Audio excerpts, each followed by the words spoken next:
16 जून को Facebook live और 17 जून को एनकाउंटर में मौत, बीच में सिर्फ कुछ घंटे और अनगिनत सवाल।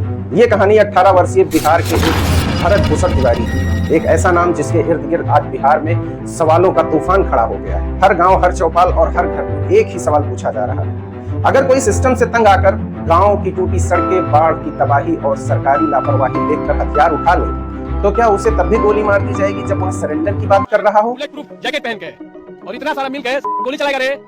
आओ आओ आओ, लाइव इनकाउंटर मेरा होगा कि सबका होगा? आप सब ये देखिए, मैं एक अकेला, इतना प्रशासन साथ में, गोलियां कम है मेरे पास और ये देखिए कह रहा है कि मत लगा यार, इनको दे दिया गया।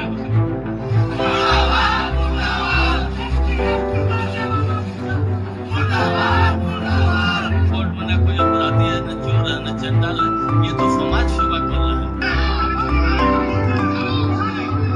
क्या मामला है? हाँ, सबसे बड़ा सवाल यही है, क्या सरेंडर के बाद भी एनकाउंटर जायज है? क्योंकि जिस भरत तिवारी को बिहार पुलिस ने मुठभेड़ में मार गिराने का दावा किया है, उसके खिलाफ कोई बड़ा आपराधिक रिकॉर्ड सामने नहीं आया।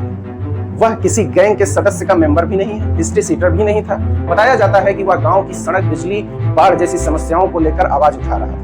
हाँ, 16 जून को सोशल मीडिया पर लाइव आया, उसके हाथ में पिस्तौल थी। उसने खुद को भगत सिंह से जोड़ते हुए कहा कि वह व्यवस्था के खिलाफ अकेले लड़ रहा है। लेकिन लाइव खत्म होने के कुछ घंटे बाद ही पुलिस पहुंचती है और फिर वह जिंदा नहीं बचती। यहीं से सवाल उठता है, जिस देश में नक्सलियों, अलगाववादियों और आतंकवादियों तक को सरेंडर का मौका दिया गया, कसाब जैसों को सरेंडर का मौका दिया गया, वहां क्या सिर्फ हथियार दिखाने के आरोप में किसी युवक का एनकाउंटर में मार दिया जाए? पुलिस क्या कहती है इसमें? पुलिस का दावा है कि भरत तिवारी ने पुलिस टीम पर 8 से 10 राउंड फायरिंग की। पुलिस के अनुसार जवाबी कार्रवाई में गोली चली और वह घायल हो गया। उससे पहले स्थानीय अस्पताल, फिर आरा और बाद में पटना के TMCH भेजा गया, जहां इलाज के दौरान उसकी मौत हो गई। परिवार क्या कहता है? भरत की मां और उसके परिवार का आरोप है कि वह सरेंडर कर चुका था। परिवार का दावा था कि उसने हथियार फेंक दिया था, वह हाथ उठाकर समर्पण कर रहा था। सोशल मीडिया पर ऐसे वीडियो भी सामने आए जिनमें वह भरत कथित रूप से सरेंडर की बात करता हुआ दिखाई दे रहा है।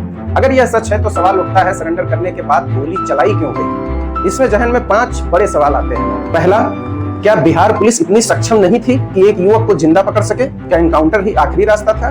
दूसरा, अगर भरत तिवारी ने सचमुच सरेंडर कर दिया था तो उसके बाद गोली क्यों? तीसरा, अगर मुख्यमंत्री ने पहले कहा था कि वह मानसिक रूप से परेशान था और उसे अस्पताल भेजा जाना चाहिए था, तो फिर बाद में पुलिस ने उसे एनकाउंटर में क्यों मार दिया? चौथा सवाल, अगर भरत पुलिस पर गोली चला रहा था और पुलिस की कार्रवाई सही थी, तो फिर थानेदार समेत 4 पुलिस कर्मियों को सस्पेंड क्यों किया गया? पांचवा सवाल, अगर वह मानसिक रूप से अस्वस्थ था तो कानून के अनुसार पहले उसका इलाज होना चाहिए था या फिर पहले गोली? अब बात करते हैं भरत तिवारी को। सोशल मीडिया पर उपलब्ध जानकारी के अनुसार भरत तिवारी गांव में सामाजिक कार्यों में सक्रिय था।